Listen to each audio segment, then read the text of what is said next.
বিশ্ব প্রকৃতির মাঝে বাংলার রূপ যেন এক ভিন্ন রকম চরিত্র।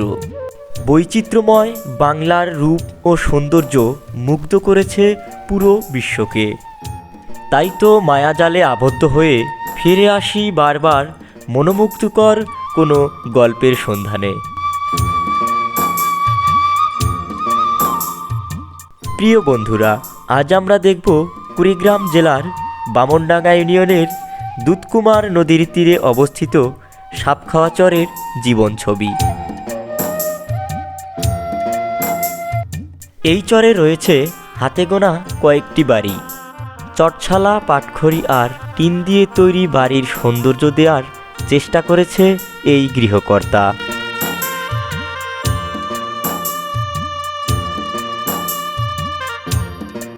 খোলা আকাশের নিচে মাটি দিয়ে চুলা তৈরি করে আবার মাটির দেয়াল দিয়ে ঘিরে রেখেছে এই গৃহবধূ।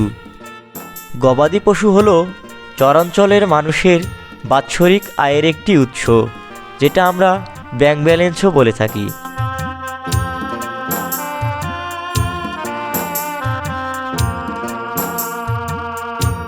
নদীর কূল ঘেঁষে এই বাড়ির মানুষগুলো প্রকৃতি ও প্রতিকূল পরিবেশের মাঝে করছে বেঁচে থাকার লড়াই। গৃহকন্যা তার ঘরের আঙিনায় লাগিয়েছে বেগুন গাছ, যেগুলো উঁকি মারছে ঘরের দরজায়।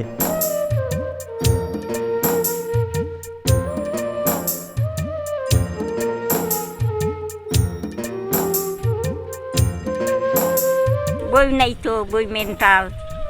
আপনার বউ কি সমস্যা? মাথার সমস্যা। বই বাড়ির থাকে না, ওই জন্য নাতুকুটিকে না পারি আর আমি বাইতে থাকি। ওই করে আইন বাইরে খেলে। আপনার ছেলের বউর মাথার সমস্যা? হ্যাঁ, ব্রেনের সমস্যা হয়েছে? সমস্যা। আচ্ছা, অনেক চিকিৎসা হয় নাই? চিকিৎসা করছি, হারে না, ও গুরুত্ব নেই।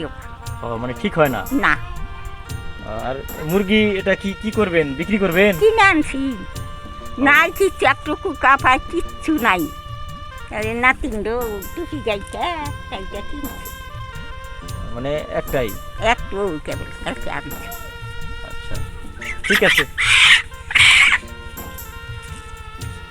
খেসারি কালাইয়ের ফাঁকে ফাঁকে থাকা ঘাসগুলো তুলে নিচ্ছেন এই চাচি। গবাদি পশুকে কাঁচা ঘাসের যোগান দিতে এই গৃহকন্যার ভূমিকা অপরিসীম। শাক নিবেন নাকি ঘাস? ঘাস তুলতেছেন? গরু আছে আপনারও? ছাগল কয়টা? বাসা কোন জায়গায়? এখানেই? এই জায়গায় নদীর পারে না? আপনাদের তো কষ্ট হয় না বন্যা আসলে? কষ্ট হয় না, পানি ওঠে, সেই কষ্ট হয়। পানি ওঠে? হ্যাঁ, বাসায় পানি ওঠে? হ্যাঁ, সেই কষ্ট পাই। গরু ছায়া হয়ে যাবো, গরু মানুষ আমার দিন করে কান্না খাই, কান্না গাছে খাই। তোমার কি বুঝবেন না বোঝেন? না, বুঝছি।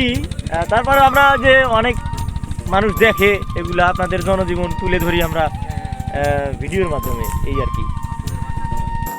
চরাঞ্চলের একমাত্র যানবাহন হচ্ছে নৌকা। তাই তো মিস্ত্রিরা ব্যাপক শ্রম দিয়ে নৌকা তৈরিতে ব্যস্ত। সামনে বর্ষা এলেই এই নৌকা তার প্রধান ভূমিকা পালন করবে।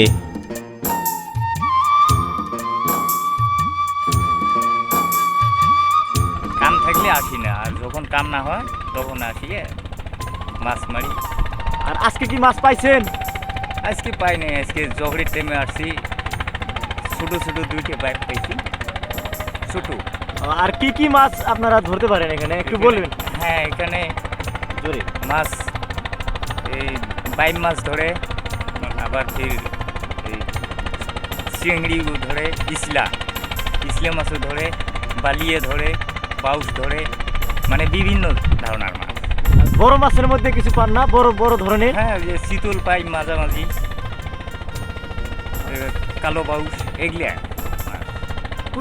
প্রতিদিন তো পান কিছু না কিছু পান? হ্যাঁ, প্রতিদিন পাই। ওই কোনো দিন মানে 1000, 500, 700, 200 এলে উড়ি, মানে এইরকম বেচে সংসার চালাই। যখন কাম হয় তখন মানে কৃষি কাম করি, মানে ক্ষেত খামারে। এই যে মানে ওয়াগাড়া শেষ হয়েছে এলা বসি এলা এই যে মাছ মারি মানে কৃষি কাজের পাশাপাশি আপনি এটা করেন? হ্যাঁ এটি করি, মানে ফাঁকা থাকি যখন বসি থাকি তখন। জীবন ও জীবিকার মহা এই আয়োজনে এই পরিশ্রমী মানুষগুলোর ভূমিকা অপরিসীম। কৃষিকাজের পাশাপাশি তারা মৎস্য শিকার করে জীবিকা নির্বাহ করে থাকে।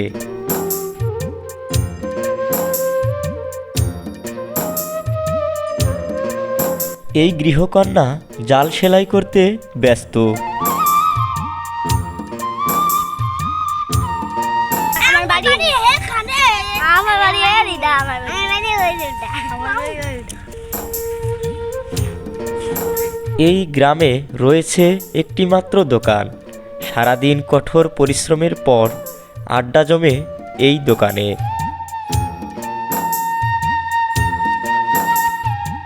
ইটপাথর আর কংক্রিটের শহরে চার দেয়ালে বন্দী বসবাসকারী মানুষদের কাছে মুক্ত এই পরিবেশ যেন এক অসাধারণ বিষয়।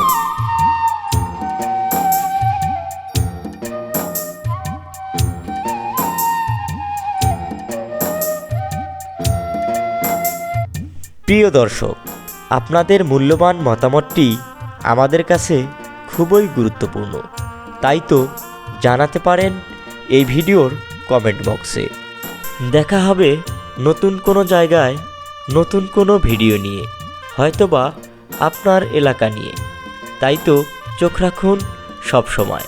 সেই পর্যন্ত ভালো থাকবেন, সুস্থ থাকবেন। আল্লাহ হাফেজ।